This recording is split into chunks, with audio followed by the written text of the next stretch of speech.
Chapter 16 Probable Systems, Men, and Gods. In your daily life at any given moment of your time, you have a multitudinous choice of actions, some trivial and some of utmost importance. You may, for example, sneeze or not sneeze, cough or not cough, walk to the window or the door, scratch your elbow, save a child from drowning, learn a lesson, commit suicide, harm another, or turn your cheek. It seems to you that reality is composed of those actions that you choose to take. Those that you choose to deny are ignored. The road not taken, then, seems to be a non-act. Yet every thought is actualized and every possibility explored. Physical reality is constructed from what seems to be a series of physical acts. Since this is the usual criterion of reality for you, then non-physical acts usually escape your notice, discretion, and judgment. Let us take an example. You are reading this book when the telephone rings. A friend wants you to meet him at 5 o'clock. You stand considering.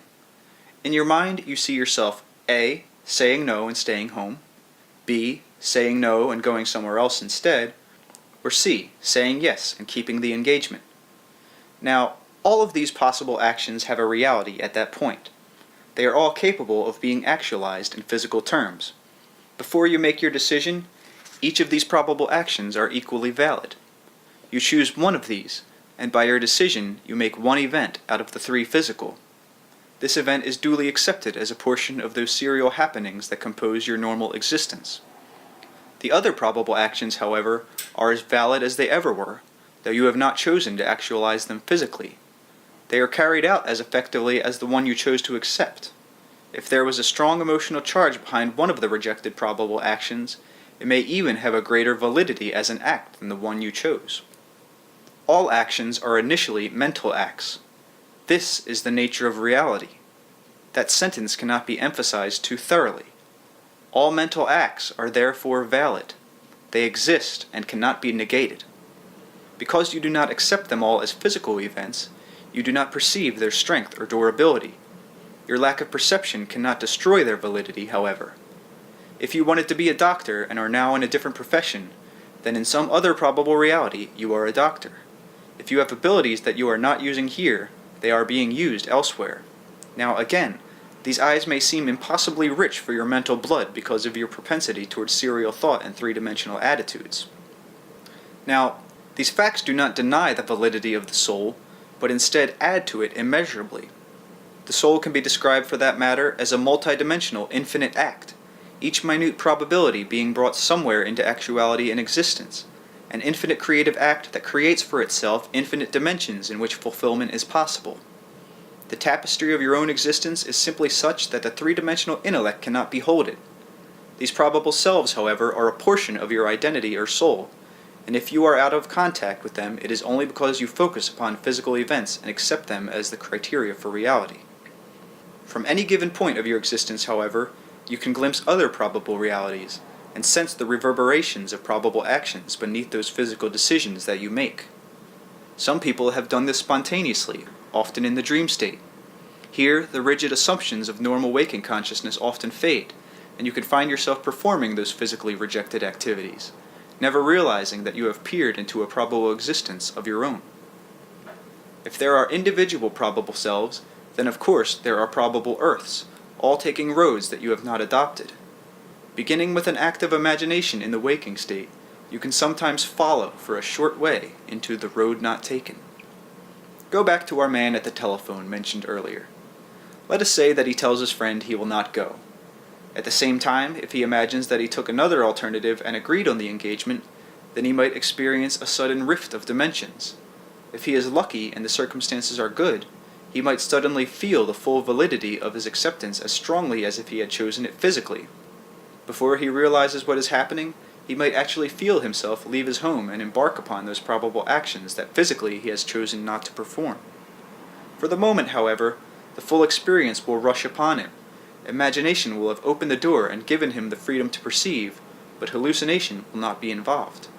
This is a simple exercise that can be tried in almost any circumstances, though solitude is important. Such an experiment will not carry you too far, however, and the probable self who has chosen the action that you denied is in important respects quite different from the self that you know. Each mental act opens up a new dimension of actuality. In a manner of speaking, your slightest thought gives birth to worlds. This is not a dry metaphysical statement. It should arouse within you the strongest feelings of creativity and speculation. It is impossible for any being to be sterile, for any idea to die, or any ability to go unfulfilled. Each probable system of reality, of course, then creates other such systems, and any one act, realized, brings forth an infinite number of quote-unquote unrealized acts that will also find their actualization. Now, all systems of reality are open. The divisions between them are arbitrarily decided upon as a matter of convenience, but all exist simultaneously, and each one supports and adds to the other.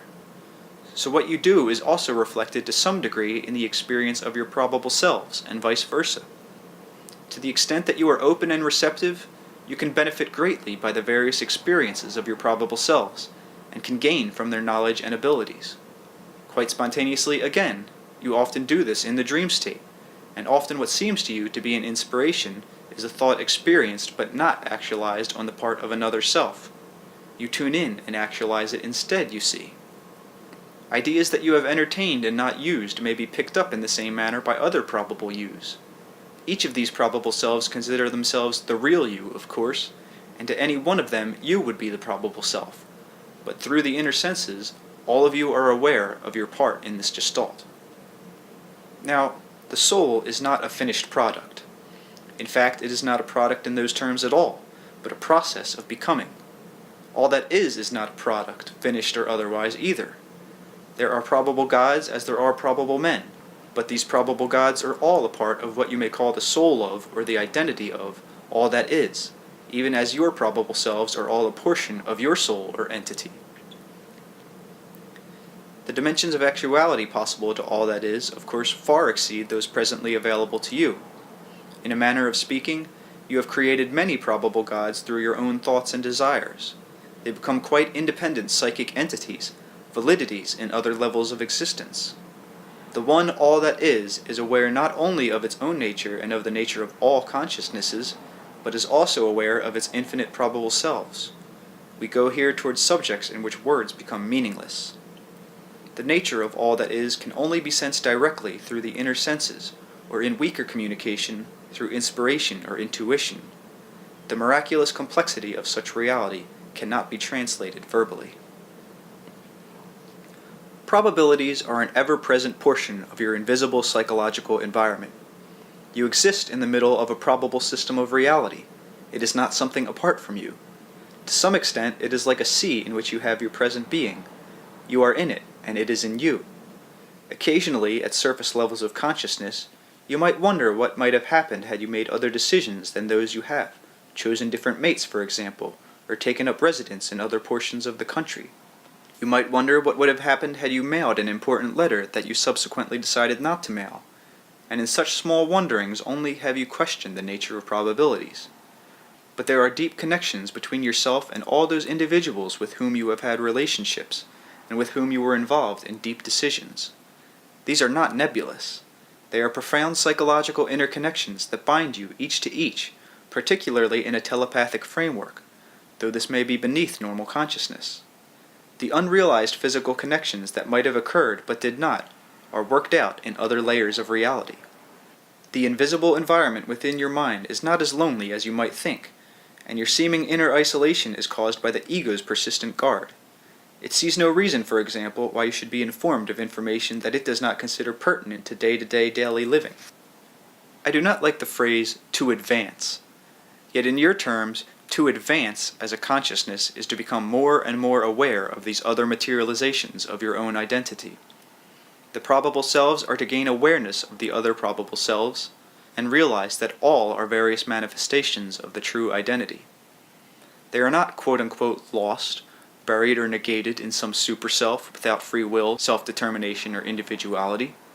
Instead, the identity is what they are, with full freedom to express all probable actions and developments, both in this reality and in others that you do not know. As you sit reading this book in your present moment of time, you are positioned in the center of a cosmic web of probabilities that is affected by your slightest mental or emotional act. Your thoughts and emotions, therefore, go forth from you, not only in all physical directions, but in directions that are quite invisible to you, appearing in dimensions that you would not presently understand.